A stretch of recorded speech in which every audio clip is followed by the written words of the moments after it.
Hi friends, welcome to AAK electric tech channel. So ఈరోజు మనము Ohm's లాని explain చేద్దాం తెలుగులో. సో ఇక్కడ మీకు ఇమేజెస్ కనపడుతున్నాయి కదా. సో అతని పేరు ఓమ్.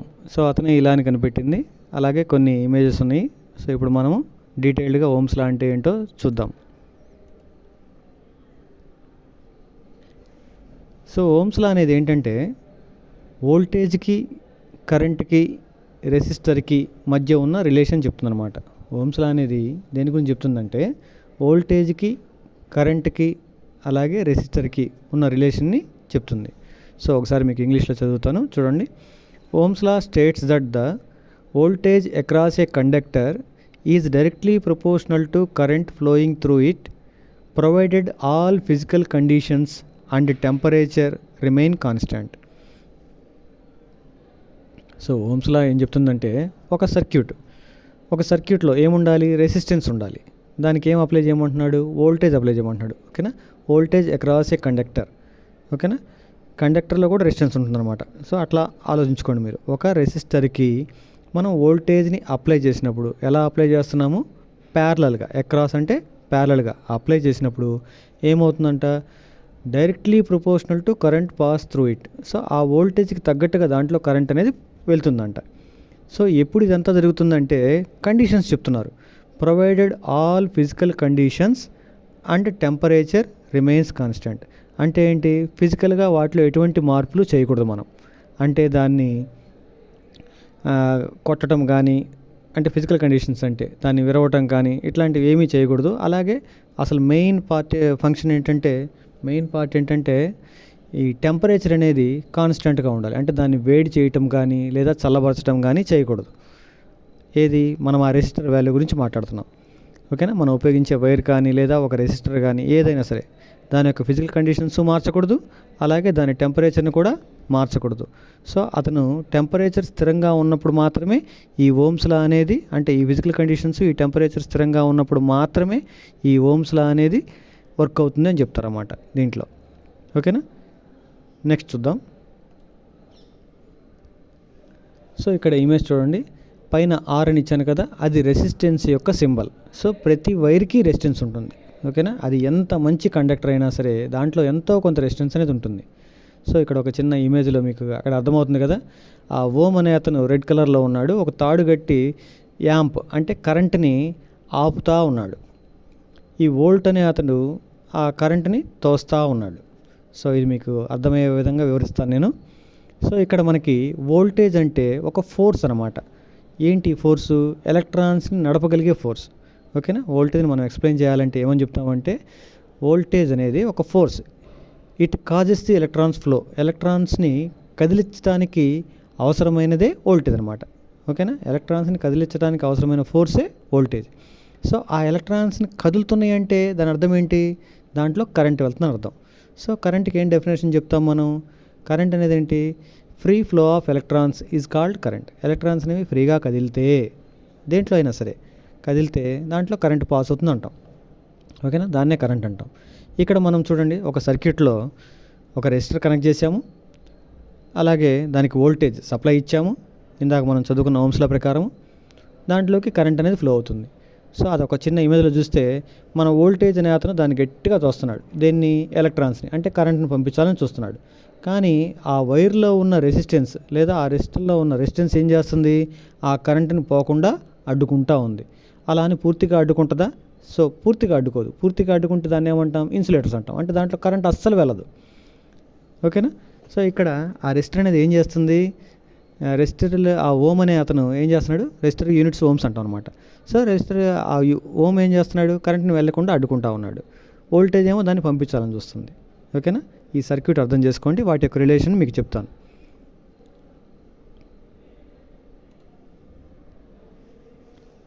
సో ఇక్కడ చూడండి, అసలు వీటికి వోల్టేజ్కి, కరెంట్కి వీటి రిలేషన్ గురించి మనం మాట్లాడుకుంటామని చెప్పే కదా. వోల్టేజ్కి, కరెంట్కి, రెసిస్టెన్స్కి ఈ మూడిటికి మధ్య ఉన్న రిలేషన్ని ఓమ్స్ లా అనే అతను, ఓమ్ అనే అతను ఎక్స్ప్లెయిన్ చేశాడు అతని లాలో. చూడండి, Ohm's law is one of the fundamental laws of electrostatics which state that the voltage across any conductor is directly proportional to current flowing in it that conductor.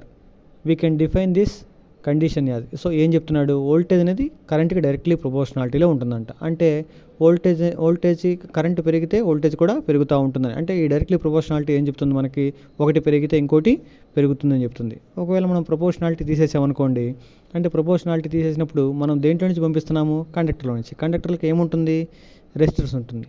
కండక్టర్కి ఏముంటుంది, resistance ఉంటుంది.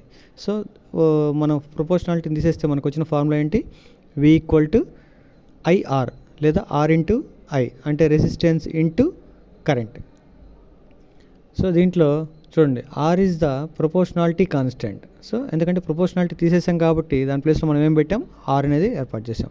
So ఇప్పుడు వాటికి మధ్య relation ఏముంది, R = V/I. So resistance value దేని మీద depend అవుతుంది, resistance value దేని మీద డిపెండ్ అవుతుందంటే V/I, వోల్టేజ్ బై కరెంట్ మీద డిపెండ్ అవుతుంది. ఓకేనా, వోల్టేజ్ బై కరెంట్ మీద డిపెండ్ అవుతుంది. సో ఎంత వోల్టేజ్ ఉంది, దాన్ని ఎంత కరెంటు వెళ్తుంది అనే దాని మీద డిపెండ్ అవుతుంది. సో రెసిస్టెన్స్కి యూనిట్స్ ఏంటి, ఓమ్స్. రెసిస్టెన్స్ దేంట్లో కొలుస్తాము, ఓమ్స్లో కొలుస్తాము. ఓకేనా, అలాగే దాని సింబల్ ఏంటి, ఓమ్ సింబల్. సో ఇక్కడ పక్కన మీకు ఇచ్చాను. సో అది ఓమ్ సింబల్, లాస్ట్ లైన్లో ఉంది చూడండి, ఓమ్ సింబల్.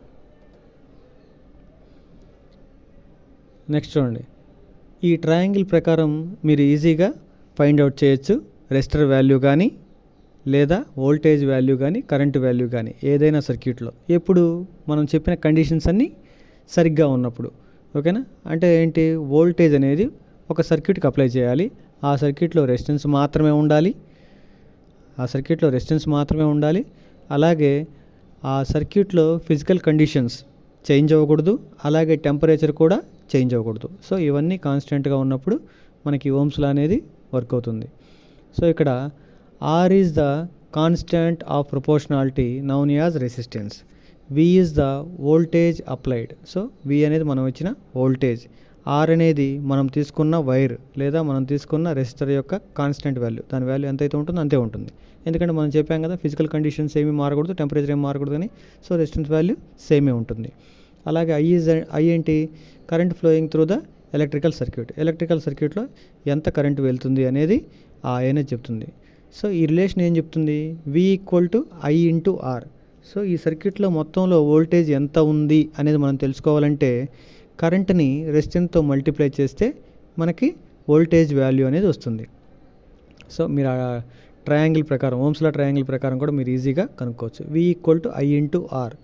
ఒకవేళ నాకు ఆ సర్క్యూట్లో కరెంట్ ఎంత ఉందో తెలుసుకోవాలంటే I = V/R, అంటే వోల్టేజ్ని రెసిస్టర్తో డివైడ్ చేస్తే, రెసిస్టెంట్ వాల్యూ ఎంతైతే ఉందో దాంతో డివైడ్ చేస్తే మనకి కరెంట్ వాల్యూ వస్తుంది. అలాగే R వాల్యూ కనుక్కోవాలంటే R = V/I. So voltage by current చేస్తే మనకి ఆ సర్క్యూట్లో ఎంత రెసిస్టెన్స్ ఉందో మనకి తెలుస్తుంది. ఓకేనా, మీకు ఈ ఓమ్స్ లా గురించి నేను బిగిన్ చేయడానికి ముందే మీకు ఇంట్రడక్షన్ ఇచ్చాను. ఇది ఏం చేస్తుంది, ఓమ్స్ లా అనేది మూడిటికి ఉన్న రిలేషన్ చెప్తుంది. దేనికి, వోల్టేజ్కి, కరెంట్కి, రెసిస్టెన్స్కి ఉన్న రిలేషన్ అనేది చెప్తుందన్నమాట. Okay, thank you for watching. So మరిన్ని వీడియో కోసం ఈ AAK ఎలక్ట్రికల్ టెక్ ఛానల్ని సబ్స్క్రైబ్ చేయండి. Thank you.